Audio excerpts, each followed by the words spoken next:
à tous, bienvenue sur Foot Normand, bienvenue sur notre chaîne YouTube, sur nos réseaux sociaux, directement sur le site internet. On sait que vous êtes nombreux à suivre depuis quelques semaines nos différentes interviews Zoom. Aujourd'hui, on a un invité d'honneur, un invité spécial, David Giguel, bonjour. Bonjour à tous. Tu es l'entraîneur du FC Rouen. Alors, pour être tout à fait transparent avec vous qui nous suivez, on était censé parler avec David du retour du National 2, le retour un petit peu anticipé pour le FC Rouen avec un match en retard à disputer ce week-end contre Blois. Et manifestement, patatras, de match il ne devrait pas y avoir. Alors, tu vas m'expliquer un petit peu ce que toi tu sais, David, jusqu'à présent, mais manifestement, retournement de situation, le National 2 ne devrait pas reprendre. David, on est sur la même longueur d'onde, là, on a les mêmes infos. Ouais, ce sont des infos qu'on a eues hier midi. Nous, on les a eues en primeur, puisqu'on a un de nos éducateurs, Sarah Foulet-Mendy, qui est sur une session DES à Clairefontaine. Et en effet, Hubert Fournier est venu et s'est présenté et est intervenu sur cette session et a déclaré que normalement, à 99% de chances, le National 2 ne devrait finalement pas reprendre. Ça a été ensuite confirmé par le ministère et il y a peu de temps sur le site internet de la Fédé, Noël Le Graët a pris acte de cette décision. Là, à l'instant où on se parle, mis à part prendre acte de cette décision, il n'a pas dit si notre match de samedi à Blois était annulé ou si on se dirigeait vers une saison blanche ou si on allait s'arrêter durant une période déterminée pour pouvoir reprendre ensuite. Donc, c'est tout ce qu'on sait jusqu'à présent. On est jeudi en début d'après-midi, jeudi 4 mars, donc on est un petit peu, toi et moi, à l'affût de ce qui doit tomber dans ces informations-là. Ce qui est certain, c'est que la presse nationale, la presse régionale, dans son ensemble, a repris l'information. Donc, on attend effectivement une officialisation. Dans tous les cas, David, qui est match ou pas ce week-end, c'est difficile d'imaginer, vu ce qui se dessine, que ça puisse de toute façon continuer. Alors, jouer ce week-end, est-ce que ça aurait du sens pour toi malgré tout? Jouer, pour quoi faire? Non, mais déjà, cette décision, clairement, c'est du foutage de gueule. Il y a un mois à peine, on nous dit oui, les conditions sont réunies pour que le National 2 puisse reprendre. Oui, les conditions sont réunies pour que la Coupe de France puisse avoir lieu. Nous, ça fait 4 ou 5, 6 semaines qu'on se tape deux fois des tests PCR ou antigéniques par semaine. On n'a pas eu un seul gars positif. Dans les autres clubs, il n'y a pas eu non plus de cas positifs puisque aucun match de Coupe de France n'a été reporté.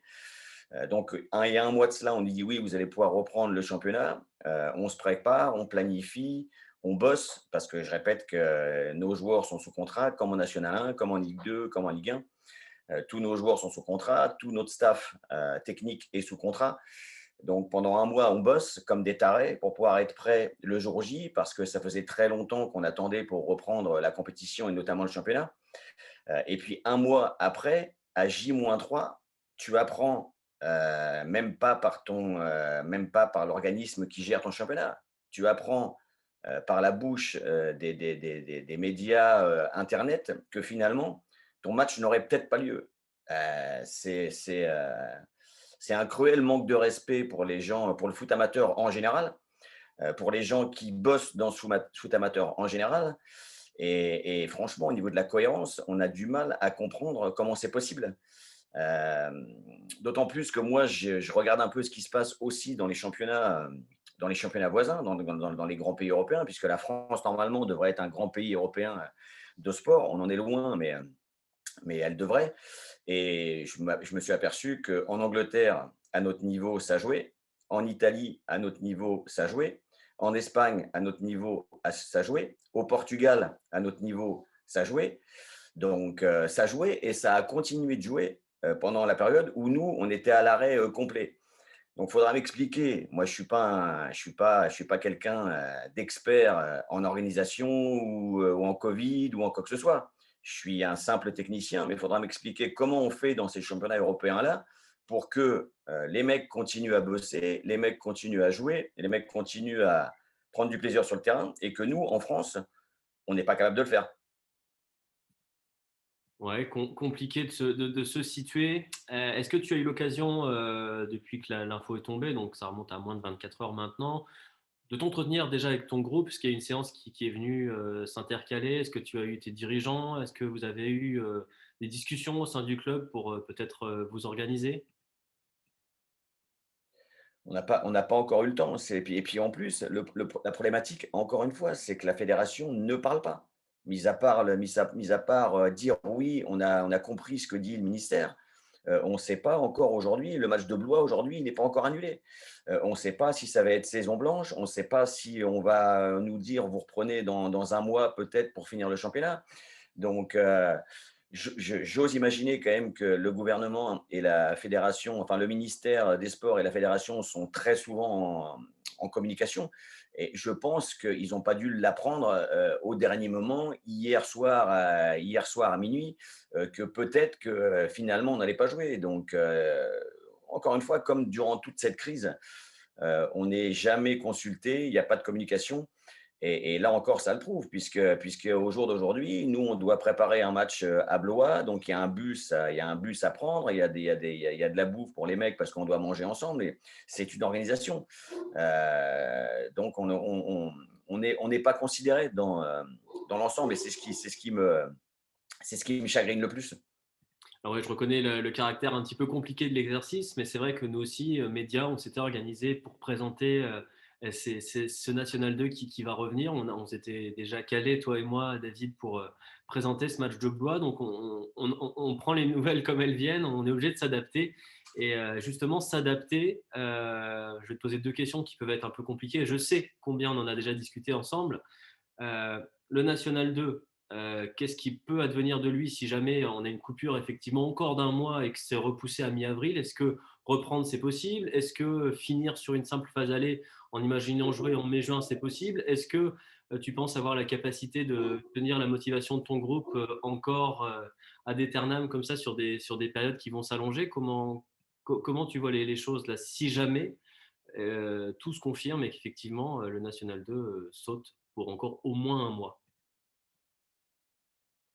Ah, mais d'un point de vue psychologique, c'est super compliqué. Je sais qu'on n'est pas les seuls dans ce cas-là. Il y a des gens qui tiennent des boutiques, des restaurants, qui ont aussi des difficultés à ce niveau-là. Mais nous, le pire, c'est d'être dans l'incertitude la plus complète, comme on l'est depuis l'arrêt du championnat. On ne sait jamais quand, on ne sait jamais comment. Là encore, on n'a pas de réponse. Donc, ce qui nous importe, c'est d'avoir une réponse définitive. Si demain on nous dit: «OK, voilà, c'est pas possible parce que les chiffres sont, en forte hausse et on peut pas finir le championnat», OK, on le finit pas, on se prépare, au moins on a une date de reprise à compétition qui sera que la saison prochaine, mais au moins on a une date. Ce qu'on veut, c'est ça, parce que si on nous dit: «Préparez-vous, vous allez rejouer le 30 avril» et que finalement on reprépare les mecs, on rebosse comme des tarés et que le 30 avril, on te dit non, on peut pas parce que c'est de nouveau pas possible, heu, ça va être encore plus compliqué. Oui, Voilà, après c'est on ça le est on problème, est, hein. mmh, C'est ça le problème, c'est ça vraiment qui dis-moi? me gêne et ce qui ressort des dernières déclarations que tu as fait, c'est qu'à un moment donné, tu veux être fixé. C'est un petit peu aussi ce que nous disaient les dirigeants du côté de l'US Grandville, c'est que c'est oui ou c'est non, mais il faut être fixé et manifestement, vous pensiez l'être, vous ne l'êtes plus et c'est ça le problème. C'est ça, ouais, il faut être clair. Je veux dire, au bout d'un moment, il faut, j'ai envie de te dire, ça va être un peu cru, porter ses couilles, et dire: «Voilà, on va dans ce sens-là, et puis on se tient à la décision, qu'on a prise», parce que là, ils sont en train de nous mener en bateau, de nous balader. On a repris la Coupe de France parce qu'on sait très bien qu'il y avait des enjeux financiers importants et qu'il fallait qu'il y ait les 30 ou 40 millions d'euros qui rentrent dans les caisses, de la fédé. Voilà, donc ça, on l'a compris, mais au bout d'un moment, il faut savoir acter des décisions et s'y tenir. Mais encore une fois, je vais revenir sur quelque chose que j'ai déjà dit aussi. Je ne comprends pas pourquoi on a prouvé que le National 2, c'était un championnat professionnel. Il y a eu un questionnaire qui est passé dans tous les clubs en demandant le nombre de salariés qu'il y avait. On est quand même le championnat où il y a le plus de contrats fédéraux. C'est pas rien, hein. Donc, on a des gens qui sont salariés au niveau administratif aussi, dans tous les clubs, pas qu'au FC Rouen. Je suis en train de parler de tous les clubs de National 2. tous les clubs vivent comme des clubs de national ou comme des clubs de Ligue 2 ou comme des clubs de Ligue 1, avec beaucoup moins de moyens. Mais ce sont des structures qui sont professionnelles. Donc, quand on me dit aujourd'hui que le championnat de Ligue 1, de Ligue 2 et de national, il peut continuer toute une année et pas celui de national 2, pour moi, c'est d'une incohérence énorme encore, puisqu'on a prouvé par des statistiques qui ont été demandées par la fédération que les clubs de national 2 avaient le même rythme de vie que des clubs professionnels. Donc, on aurait été en mesure, on l'a prouvé en faisant les tests durant la Coupe de France, on aurait été en mesure de mettre des tests en place et de continuer à jouer jusqu'à la fin de saison. Ça, j'en suis persuadé. Ouais, on va devoir suivre dans tous les cas l'imminence certainement des informations. Il va me rester à te remercier, David. Match ou pas donc pour le FC Rouen à Blois. On est un petit peu tous dans l'incertitude, mais ça me paraissait important quand même de te laisser la parole parce que effectivement, on a besoin aussi de vous entendre, vous les coachs et les acteurs des différents clubs dans cette période qui, de toute façon, reste compliquée. On reprendra de tes nouvelles dans tous les cas prochainement. Dans Foot Normand, vous saurez forcément toute l'évolution de la situation. Merci beaucoup, David, d'avoir réagi auprès de nous. Merci, merci à vous. Merci de nous suivre. C'est bien, Ouais, c'est sympa. bon courage à toi et on se retrouve dans tous les cas pour de prochaines aventures football sur Foot Normand. Dieu sait qu'en ce moment, il y a beaucoup d'évolutions. À très vite à tout le monde. Merci.